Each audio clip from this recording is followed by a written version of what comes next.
Shalom kaum wanita yang dikasihi oleh Tuhan kita Yesus Kristus. Saya berharap kita masih tetap merasakan sukacita karena kita masih merasakan nuansa tahun baru Imlek. Oleh karena itu mari kita bersama-sama mengucap syukur oleh karena kebaikan Tuhan, kasih Allah yang besar yang Tuhan Allah nyatakan di dalam Kristus Yesus yang telah turun ke dalam dunia untuk menyelamatkan kita manusia yang berdosa. Mari saya undang kita semua untuk berdiri. Mari kita menaikkan satu pujian yang menyatakan mulia bagi Allah.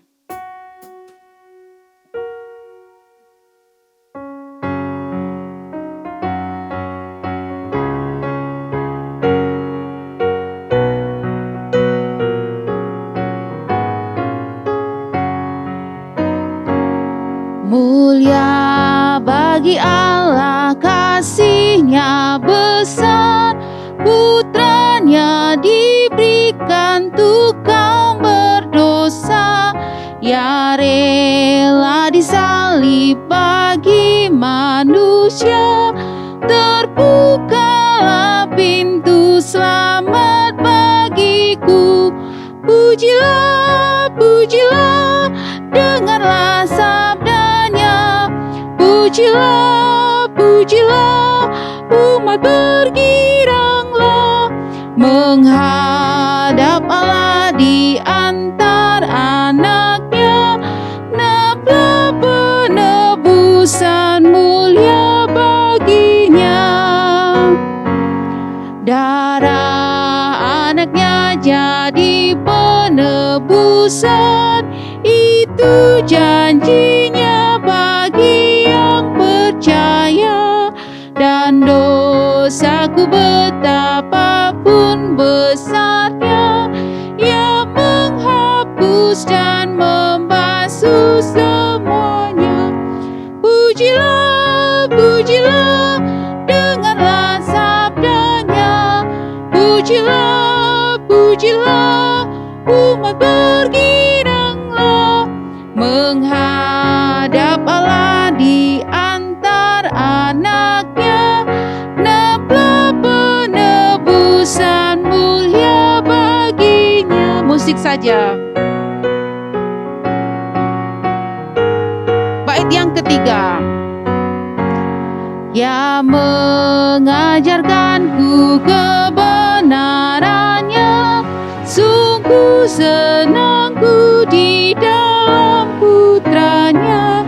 Amat sukacita tiada bandingnya ketika aku melihat wajahnya. Pujilah, pujilah, dengarlah sabdanya. Pujilah, pujilah, umat bergiranglah menghadap Allah di antar anaknya. Nablah penebusan mulia bagi Dia. Mari kita tunduk kepala, kita berdoa. Sungguh mulia Engkau ya Allah, Allah yang besar, Allah yang kudus, dan Allah yang penuh kasih, yang merelakan anaknya yang tunggal yaitu Yesus Kristus untuk turun ke dalam dunia, menyelamatkan kami manusia yang berdosa.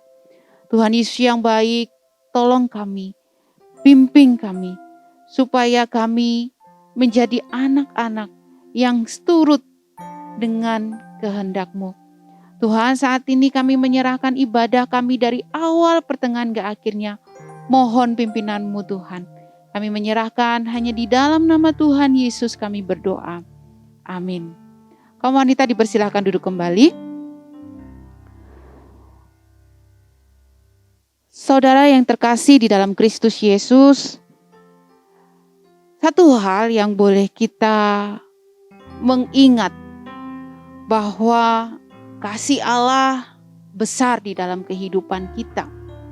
Sebagaimana ditulis di dalam Yohanes pasal yang ketiga ayat 16 dikatakan, karena begitu besar kasih Allah akan dunia ini sehingga Ia telah mengaruniakan anaknya yang tunggal supaya setiap orang yang percaya kepadanya tidak binasa, melainkan beroleh hidup yang kekal. Itulah yang menjadi sukacita kita. Oleh karena itu mari kita senantiasa mengingat akan kasih setia Tuhan. Mari kita akan bersama-sama menaikkan satu pujian untuk mempersiapkan mendengar firman Tuhan yang akan disampaikan oleh penginjil Junita. Kita akan menaikkan pujian Ingat Kasih-Nya.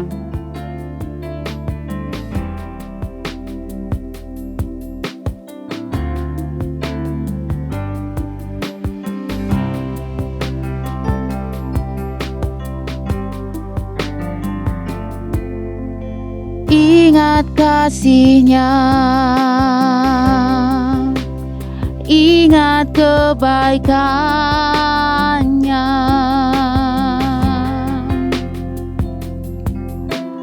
dan anugerah-Nya selamatkanku.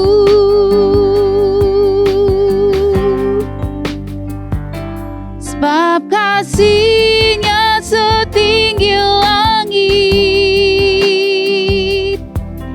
kasih setia Allah pada kita. Besar kasih Allah pada kita.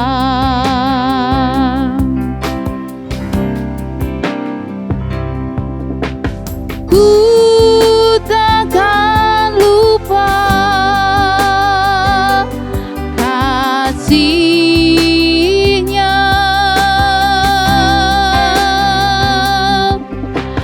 Ku takkan lupa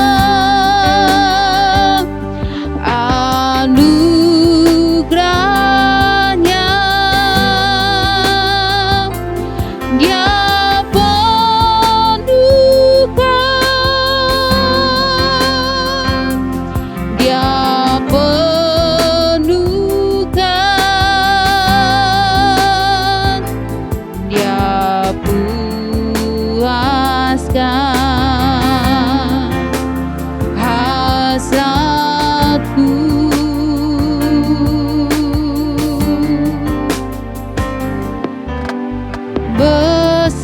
kasih Allah pada kita.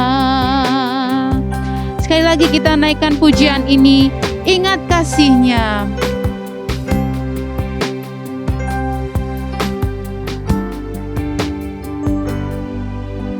Ingat kasih-Nya,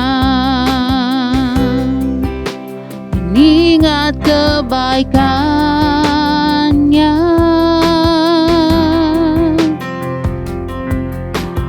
dan anugerah-Nya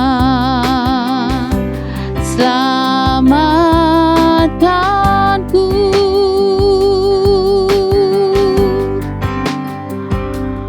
Bab kasih-Nya setinggi langit, kasih setia Allah pada kita.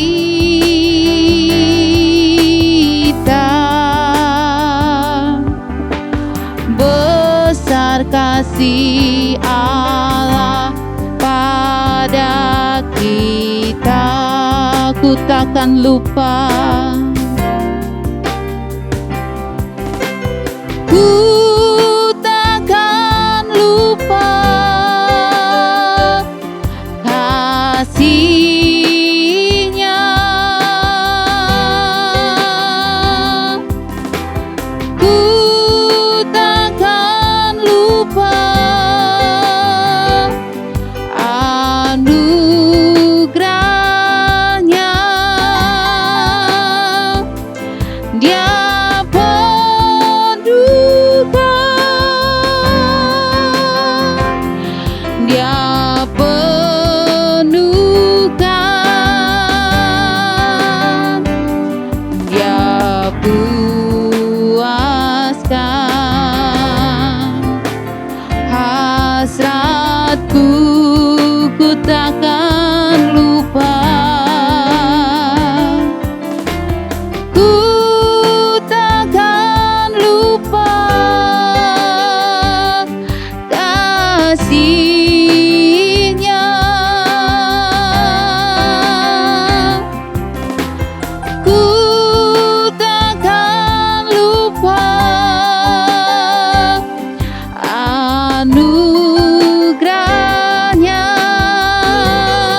besar kasih Allah pada kita. Kepada penginjil Junita dipersilahkan.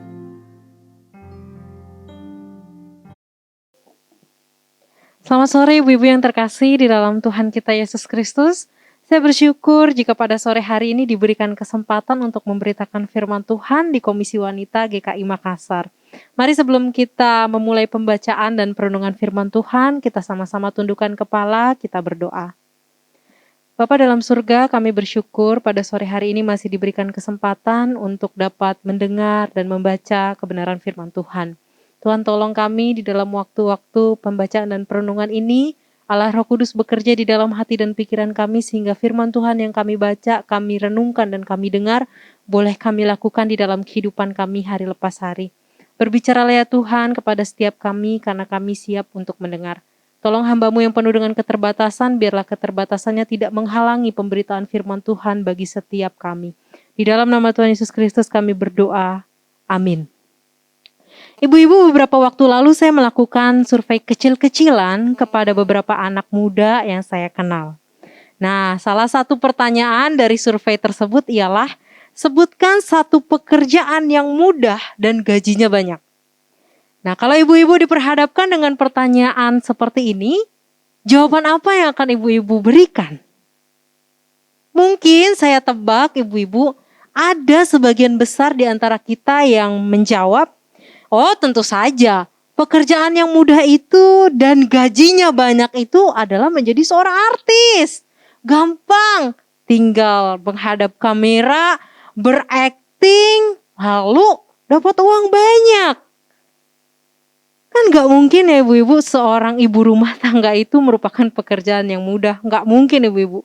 Jangankan digaji, yang ada malah deretan tugas yang gak ada habisnya untuk dikerjakan dalam satu hari, bukan?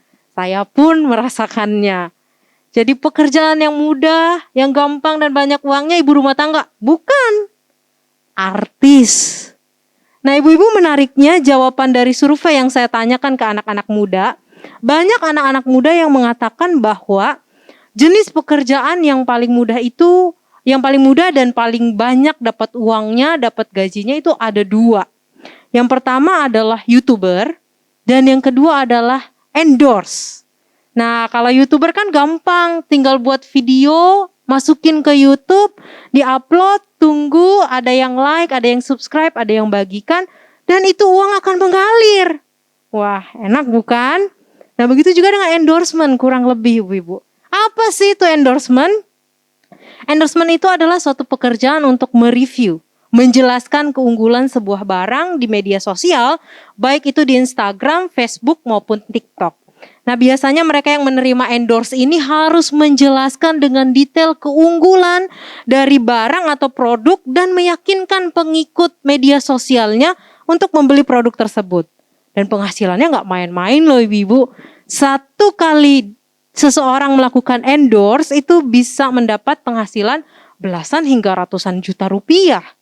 Nah tapi di satu sisi ibu-ibu saya melihat bahwa pekerjaan endorsement ini seharusnya dilakukan dengan kejujuran. Maksudnya adalah sebelum seseorang melakukan penjelasan tentang sebuah produk itu, orang tersebut harus benar-benar coba rasain itu produknya seperti apa, baru setelah itu ia memberi penjelasan, ulasan tentang produk tersebut dan mengajak orang lain untuk membeli produk itu. Ambil contoh untuk menyederhanakannya seperti ini. Ambil contoh, saya diminta untuk endorse sebuah sempiring pisang epe. Nah, saya harus terlebih dahulu mencoba pisang epe itu. Rasanya bagaimana? Toppingnya banyak atau enggak? Packagingnya, kemasannya seperti apa? Apakah kemasannya di tempat yang bagus atau cuma di kertas nasi begitu, yang kertas nasi warna coklat? Nah, setelah saya merasakan pisang epeknya, setelah saya mencoba itu pisang epek, saya baru bisa menjelaskan, oh ternyata pisang epek ini rasanya enak, ibu-ibu bisa beli, enak, pesen di tempat ini. Nah, kurang lebih begitulah pekerjaan seorang endorsement. Nah, ibu-ibu sampai di sini, jika endorsement saja melakukan sebuah pekerjaan endorsement itu harus merasakan barang yang akan dijelaskan itu, Bagaimana dengan kita setiap pengikut Kristus yang diminta untuk memberitakan Injil, menceritakan tentang Allah kepada orang-orang di sekitar kita? Bukankah sebelum kita memberitakan Injil, memberitakan tentang kasih Allah itu, kita harus terlebih dahulu merasakan kasih Allah itu? Bagaimana kita mau memperkenalkan Injil, memberitakan Injil kepada orang-orang di sekitar kita, menceritakan kasih Allah kepada orang-orang di sekitar kita, kalau kita belum bisa merasakan kasih Allah, kalau kita belum menerima kasih Allah? Ibu-ibu sekalian, oleh sebab itu saya mengajak setiap kita untuk membuka firman Tuhan dari 1 Korintus 11 ayat 26. Firman Tuhan dari 1 Korintus 11 ayat 26, saya akan membacakannya bagi setiap kita. Sebab setiap kali kamu makan roti ini dan minum cawan ini, kamu memberitakan kematian Tuhan sampai Ia datang. Ibu-ibu, mungkin kita familiar dengan ayat ini. Kita sering dengar ayat ini kalau apa? Kalau kita mengikuti perjamuan kudus. Biasanya sebelum roti dan anggur itu dibagikan, hamba Tuhan, pendeta yang memimpin perjamuan kudus itu akan membacakan ayat tersebut. Setiap kali kamu makan roti dan minum cawan ini, kamu memberitakan kematian Tuhan sampai Ia datang. Ibu-ibu, sebenarnya ayat ini bukan hanya sebatas pengantar untuk melakukan perjamuan kudus. Tetapi lebih daripada itu, ayat ini memiliki makna yang begitu dalam. Kalau kita baca dan kita perhatikan dengan lebih sungguh, lebih dalam lagi. Apa makna tersebut, ibu-ibu? Ada dua makna yang begitu dalam dari ayat ini yang mau kita bahas dan kita renungkan bersama-sama. Makna yang pertama ialah kasih Allah telah dibuktikan kepada kita melalui Yesus Kristus. Ibu-ibu, Lukas pasal 22 ayat 19-20 mencatat bahwa roti dan cawan itu melambangkan tubuh dan darah Kristus yang tercurah di kayu salib, di mana Yesus Kristus mati di kayu salib untuk menebus dosa kita. Dan tentu saja kematian Kristus ini menjadi bukti yang nyata akan kasih Allah bagi saya dan bagi ibu-ibu sekalian.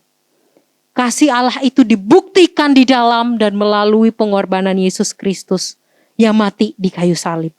Yohanes 3 ayat 16 mengatakan, karena begitu besar kasih Allah akan dunia ini, sehingga Ia mengorbankan anaknya yang tunggal, supaya setiap orang yang percaya kepadanya tidak binasa melainkan hidup yang kekal.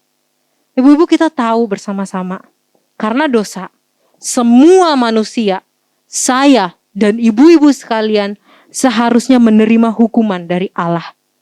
Tetapi karena kasih Allah, manusia dibebaskan dari dosa.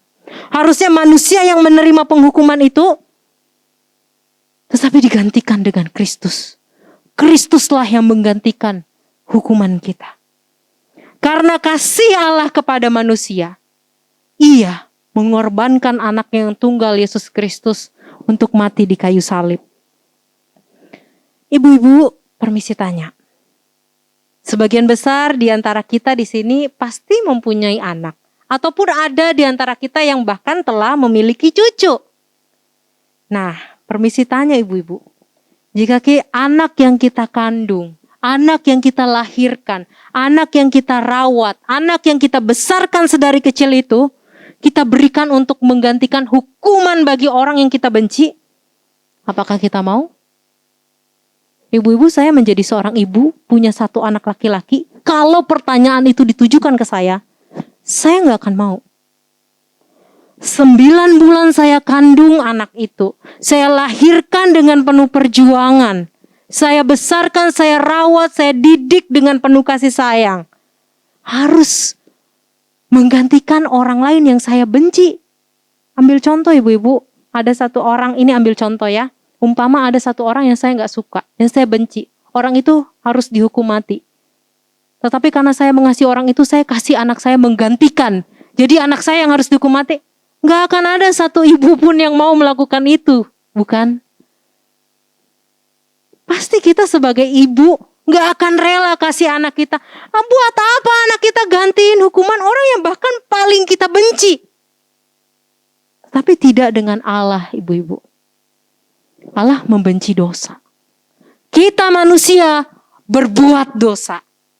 Tetapi Allah tidak membenci kita. Allah justru mengasihi kita. Bukti kasihnya, Allah memberikan anaknya Yesus Kristus bagi saya dan bagi engkau.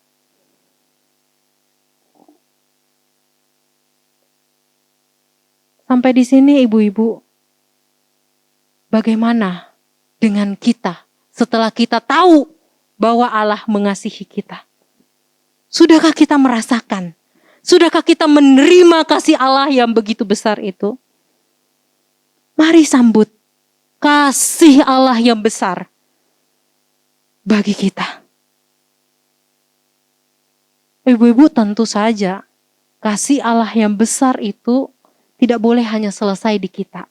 Setelah kita menerima, setelah kita merasakan kasih Allah yang besar itu, seharusnya kasih itu diberitakan kepada orang-orang di sekeliling kita. Sebagaimana yang tadi ayat Alkitab di awal kita baca, setiap kali kamu makan roti ini dan minum cawan ini, kamu memberitakan kematian Tuhan sampai Ia datang.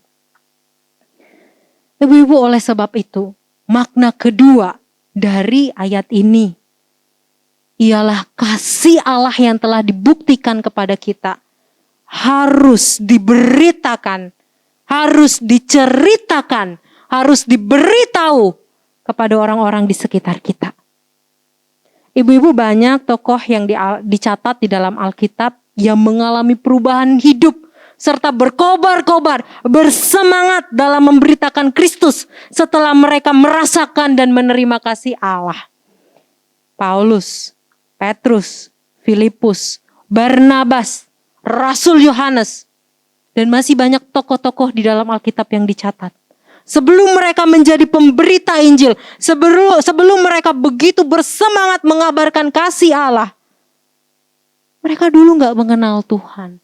Mereka tidak merasakan kasih Allah di dalam kehidupan mereka. Mereka tidak menerima kasih Allah di dalam hidup mereka. Tetapi ketika kasih Allah itu dinyatakan di dalam hidup mereka, mereka berubah. Mereka menerima kasih Allah dan mereka membagikan, mereka menceritakan kasih Allah itu kepada orang-orang di sekitar mereka.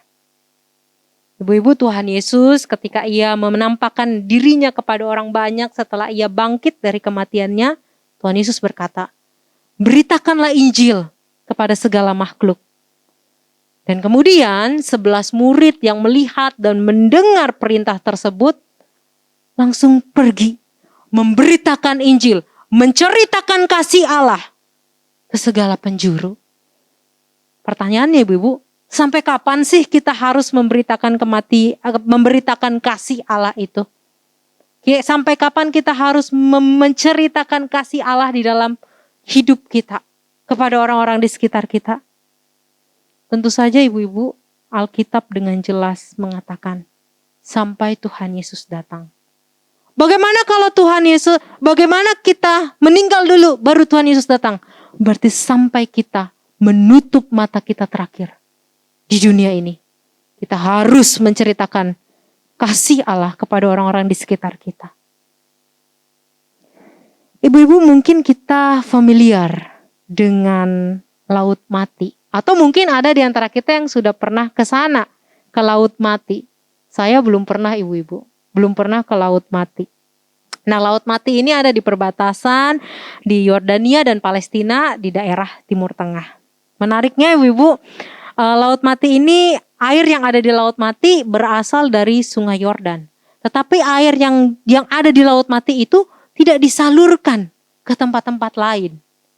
Jadi Laut Mati itu hanya menerima air tetapi tidak menyalurkan air-air ke tempat lain. Tentu saja ibu-ibu, penggambaran Laut Mati itu bukan penggambaran anak Tuhan. Anak-anak Tuhan, saya dan ibu-ibu sekalian, seharusnya yang sudah merasakan dan mengenal kasih Allah, membagikan, menceritakan, memberitakan tentang kasih Allah itu. Tentang Yesus yang mati di kayu salib kepada orang-orang di sekitar kita, kepada orang-orang yang belum mengenal kasih Tuhan. Ibu-ibu, menutup khotbah pada sore hari ini, saya ingin menceritakan kisah tentang satu orang ibu yang mempunyai satu orang suami dan anak laki-laki. Suami dari ibu ini bukan orang yang percaya kepada Tuhan.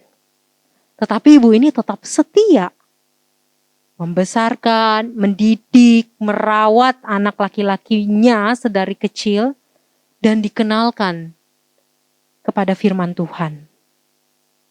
Tentu saja hari-hari yang berat bukan? Ketika suami dari ibu ini bukan orang yang percaya kepada Tuhan, tetapi ibu ini percaya kepada Tuhan. Dia mengajarkan anaknya betul-betul untuk hidup taat di dalam Tuhan. Hal yang tidak mudah ibu-ibu. Tapi ibu ini melakukan, merawat dengan setia. Dan tidak terasa waktu berlalu. Anak ini bertumbuh menjadi seorang yang dewasa. Anak laki-laki ini bertumbuh menjadi seorang yang dewasa, yang percaya kepada Tuhan, dan bahkan dipakai Tuhan untuk menjadi pelayan Tuhan, untuk menjadi pemberita Injil, pemberita kasih Allah kepada orang-orang lain. Siapakah anak itu, ibu-ibu? Anak itu adalah Timotius yang dicatat di dalam Alkitab. Dan ibu anak itu ialah Yunika, mama dari Timotius. Yunika dulu juga bukan orang yang percaya kepada Tuhan, tetapi melalui ibunya Louis, Yunika mengenal Tuhan. Dan karena Yunika mengenal Tuhan, merasakan kasih Tuhan, menerima kasih Tuhan di dalam kehidupannya, ia salurkan, ia bagikan, ia ceritakan. Gak jauh-jauh ibu-ibu. Yang paling dekat dengan kehidupannya yaitu anaknya, anak laki-lakinya, Timotius. Dia bagikan, dia ceritakan kasih Allah itu kepada Timotius. Ibu-ibu, bagaimana dengan setiap kita? Firman Tuhan pada sore hari ini mengingatkan saya, mengingatkan ibu-ibu, mengingatkan setiap kita. Pertama, kasih Allah telah dibuktikan kepada kita melalui Yesus Kristus. Dan yang kedua, kasih Allah yang telah dibuktikan itu, kasih Allah yang telah kita terima itu, harus diberitakan, harus diceritakan kepada orang-orang di sekitar kita.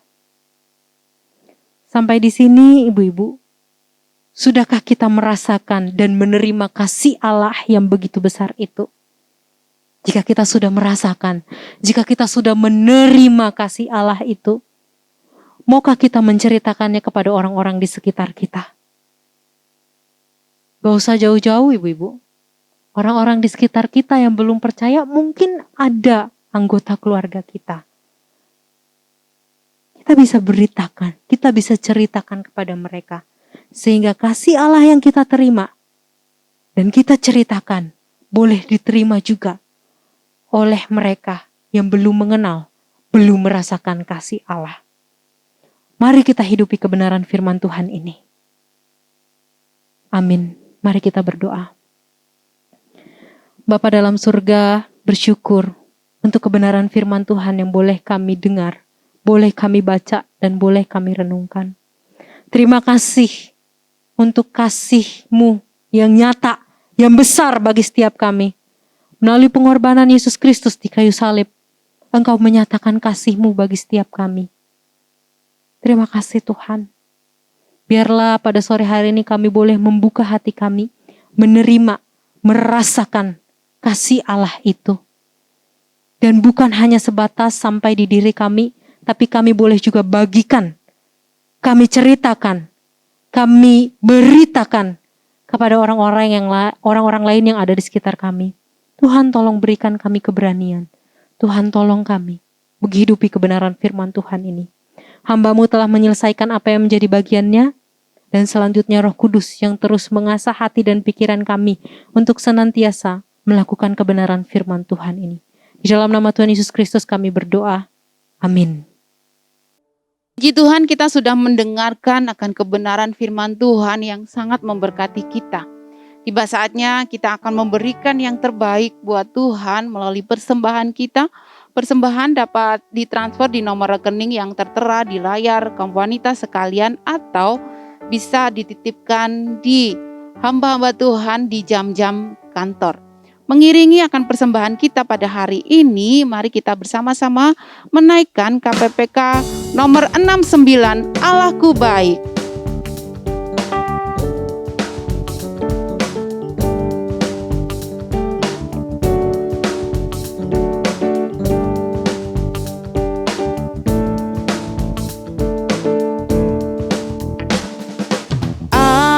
Allahku baik, Allahku baik, Allahku baik, ya baik padaku, ya pelihara, ya pelihara, ya pelihara, ya pelihara, peliharakanku. Dia cintaku, dia cintaku, dia cintaku, dia cintaku, cinta padaku. Mari kita tundukkan kepala, kita berdoa untuk persembahan kita dan sekaligus doa syafaat. Mari kita berdoa. Sungguh kami bersyukur Tuhan untuk kesempatan di mana kami boleh beribadah kepada Tuhan dan memberikan persembahan. Biarlah apa yang sudah kami berikan ini dapat dipakai untuk pekerjaan Tuhan di Komisi Wanita. Tuhan berkati setiap anggota Komisi Wanita yang sudah memberikan persembahan. Biarlah Tuhan memberkati dalam kehidupan mereka, di dalam kehidupan rumah tangga. Baik anak-anak, menantu, cucu mereka diberkati. Tuhan Yesus yang baik, bersyukur untuk ibadah yang boleh kami lakukan pada hari ini terlaksana dengan baik, itu semua karena anugerah dan pimpinan Tuhan. Kiranya Tuhan tetap memberkati kami dalam ibadah ini, supaya kami boleh terus merasakan akan berkat secara rohani melalui pujian, melalui firman Tuhan yang sudah kami dengarkan, untuk meneguhkan kami sebagai orang-orang percaya yang Tuhan panggil di tengah-tengah dunia, menyatakan kasih Allah yang begitu besar untuk dan kepada semua orang. Tuhan Yesus yang baik, kami juga menyerahkan setiap anggota Komisi Wanita, pakai mereka Tuhan, untuk menjadi saluran berkat dimanapun mereka berada, supaya nama Tuhan ditinggikan, dipermuliakan di dalam kehidupan mereka. Kami juga berdoa Tuhan untuk setiap anggota Komisi Wanita di dalam kelemahan tubuh. Tuhan, kiranya Engkau dengan belas kasihan-Mu memberikan pemulihan demi pemulihan atas segala sakit penyakit yang mereka derita. Tuhan berkati, Tuhan teguhkan iman mereka di dalam setiap kondisi apapun. Biarlah mereka tetap mengucap syukur karena Tuhan begitu baik di dalam kehidupan mereka. Kami juga menyerahkan Tuhan untuk persiapan-persiapan acara Imlek. Mohon Tuhan memberkati akan badan pengurus di dalam mempersiapkannya. Tuhan yang pimpin agar semuanya boleh berjalan dengan baik. Setiap pelayan-pelayan Tuhan yang sudah dihubungi di dalam persiapan acara Imlek ini, Tuhan juga berkati supaya di dalam kesemuanya itu nama Tuhan dipermuliakan. Terima kasih Tuhan, kami menyerahkan bangsa dan negara kami Indonesia, Tuhan yang menolong bangsa kami di dalam menyelesaikan masalah demi masalah. Kami memohon hikmat-Mu Tuhan bagi para pemimpin kami, dan secara khusus seluruh masyarakat Indonesia boleh bersama-sama bergandeng tangan di dalam menyelesaikan masalah secara khusus pandemi yang sampai saat ini masih kami rasakan. Tuhan yang baik, kami tetap terus berdoa untuk bangsa ini yang terbaik yang Tuhan kerjakan agar terjadi, agar pemulihan demi pemulihan secara khusus bangsa kami boleh memuliakan Tuhan di dalam seluruh aspek di bangsa ini. Terima kasih Tuhan, kami menyerahkan doa kami ini hanya di dalam nama Tuhan Yesus Kristus yang mengajarkan kami berdoa. Saya undang kita semua untuk berdiri, kita bersama-sama naikkan doa Bapa kami.